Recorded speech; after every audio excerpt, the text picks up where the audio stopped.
Hello, yahoos and yahoozles. It's a Winterlude. A little chilly in here. And I, Kirby Bevins, have some no-sleep facts via fax. Not my normal bag, but not my bag, as you'll soon hear. To begin with, did you know that sending a fax used to take an average of 6 minutes? And the price of a fax machine was a whopping $20,000 in 1982 Earth money. Whoops, my bad. Wrong list. This is No Sleep Fax Facts. Where's the proper one here? Do we have it? Thank you. So embarrassing. This isn't it. Producer's telling me to run with this. Fine. This is a different list than planned, but close enough. It's called No Sleep Fax Facts. Wait, that's not close at all. It's literally a facsimile of what I read at the top of the show. Let's see. Facts for devices that send facsimiles of documents, guaranteed to put you to sleep or ensure that you never sleep again. This will end my career. Or maybe not. It's actually a pretty exciting list, depending on your preferences. It features facts about fax machines and faxing technology. And according to the fine print, we must take caution. The following factoids have been known to either make people drowsy or slightly more alert for an average time of just under 3 seconds. Ah, yes. Now I remember. I have seen this list. Not the whole list, and you'll understand why in a moment. The effect they mentioned of being a little more alert or sleepy for an average of 3 seconds may seem pretty milquetoast. However, recall that they said average. What they mean by that is there are many thousands of items in this list that have almost no impact. Yet, one of these no-sleep fax machine facts is believed to have caused such a disturbance in a young woman's mind that it kept her awake for an entire night. And she remained awake for the following 17 days, after which she died. Tread carefully into the data stream, Damians, and no one knows which item pushed her over the edge. So I'm not going to read the list on air, thank you very much. Some scholars call this 76-page list of fax facts humankind's most dangerous tome. So we won't be needing that. The point is, persistent sleep deprivation will eventually kill you. Sleep debt, unlike other types of debt, can be lethal. We like to think death by lack of sleep is rare, but it often arrives in disguise. Take, for example, the mega hover bus pilot. He hitched a ride to his next gig in the jump seat of a hover bus, of which he was not the pilot.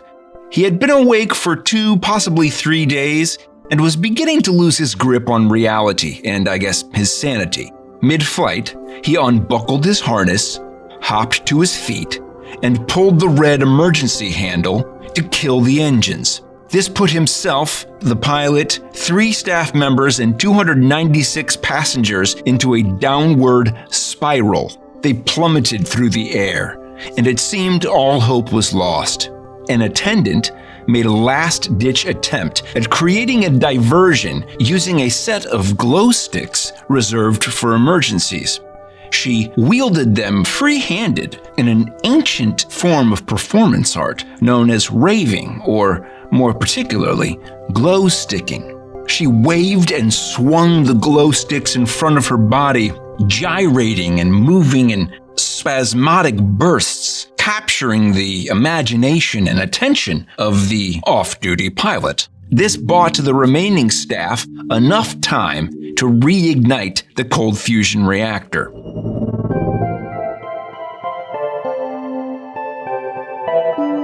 It's not clear how the trial's going to shake out, but the sleepless defendant stands accused of 300 counts of intent to commit homicide. His explanation? He was testing to see if he was dreaming. which he desperately wanted to do. His body, mind, and soul yearned for sleep, and he needed to know if he was in reality or unreality. I can already hear the complaint messages pinging into the station, so yes, some other types of debt can be deadly, although those have more to do with taking loans from shady characters. You owe money to a loan shark or a mobster? Darn tootin' right you may be forced to pay with your life or an appendage. Sleep debt, on the other intact hand, requires no enforcer. It just collects your soul when you have fought sleep for too long. So, slumber like your life depends on it. Hold on, someone just hacked our communication system and issued a Celex message saying we'll be held hostage unless I read it. It says, debt can wreak havoc on a lot more than one's cred score. It can demolish your sanity. And that's just the start. The civics card of a berserk denizen will auto-send a bright red alert to blackguard debt enforcers in a 1-mile radius. Guess what happens when they converge? Not to mention the possibility of losing your vehicle, weapons, home, and cyberdeck. I'm being told not to comment, but noted. We'll be back with Debt, episode 19, in due time.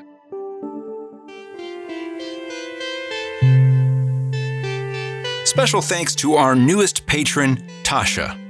Tasha, you have unlocked the briefcase of illicit, glittery, mesmerizing glitch in the Waitrix bonus tales. So, for the rest of you, it's time to step up. If you love Hellgate City and can spare as little as 2 American dimes a day, join our pledge drive. I forgo advertisers and sponsors for you.